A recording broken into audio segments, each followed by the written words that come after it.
So what we're going to do is we're going to talk about two different models, two different educational models of how students develop worldview and the relationship between worldview with culture and experience. Okay, and the first model we're going to talk about is what I like to call the passive model. Okay, so just see that we've got this sort of pyramid-looking structure here. Okay, and now in the passive model, this is something that probably most people from Western culture would agree with in one sense or another. So we're going to say that for most people, that we develop worldview passively, that our worldview is developed by our experiences, by our culture. So this is the part you can't help. You're sort of born in, and you have these experiences, and based on the friends you have, based on the family you grew up in, that this is what's going to shape and form your worldview. And then the next assumption from there is saying, okay, this is what fed into our worldview. Through that, that's how we see the world. And based on that, that's going to be the actions or the behaviors that we're going to find ourselves doing. And like I said, I don't necessarily think this model is incorrect.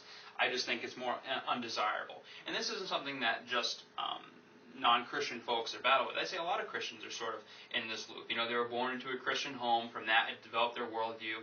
From that worldview, it inspired their actions. So I'm not necessarily saying that people that have this model are terrible people or something. I just don't think that it's necessarily the best model for how we as educators want to go about the educational process. So over here, we're going to have the second model. This is what I call the active model. Now the active model, instead of saying that experience is going to be your base, we're going to say that the basis of our active worldview is going to be theology and Scripture. Theology and Scripture. And we're going to say that from our theology and Scripture, we're going to actively build a worldview. And from how we actively build our worldview, that's how we're going to interpret our experiences. And that's how we're going to be active members in developing or shaping our culture. So we'll put experience and culture up here. Okay. Now some people, what they're going to say is that it's impossible for you to ever get away from this. You are born to a Christian home, you're born into a Muslim home, into a Buddhist home. Whatever sort of culture you're raised up in is how you're going to develop your worldview. And from there, that's how you're going to behave. And maybe in some sense, it's impossible to ever get completely to this model, but I think that this is still a noble goal. And the reason I think that is because this model allows us to be more critical than this. It makes us seem kind of helpless, that we're just sort of slaves to the experiences that we've lived through, that we're sort of bottled up in there. But I say no. I think we can be a little bit more deliberate about this.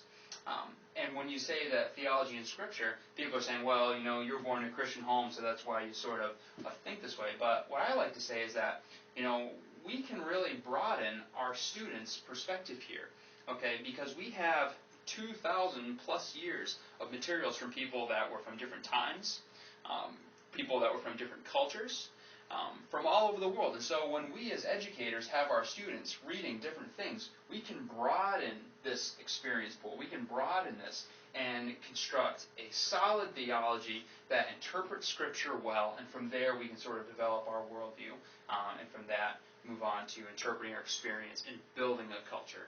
So this active model, I think, places more responsibility on our students. It doesn't give up so easily. It's not saying, well, you know, this is sort of how you are. We're saying, no, it's possible to be critical of the things that we've learned. And not necessarily that everything that we've learned or thought in the past was bad, but let's give that some legs. Let's find a way to develop this to make sure that we have reason for the things that we believe. And so this is applicable to any topic. Whether it's a straight-up theology course, or whether it's a science course, or a speech course, or a math course, we're gonna study it from a range of different experiential sort of things, and then from there we can move into the worldview, experience, and culture.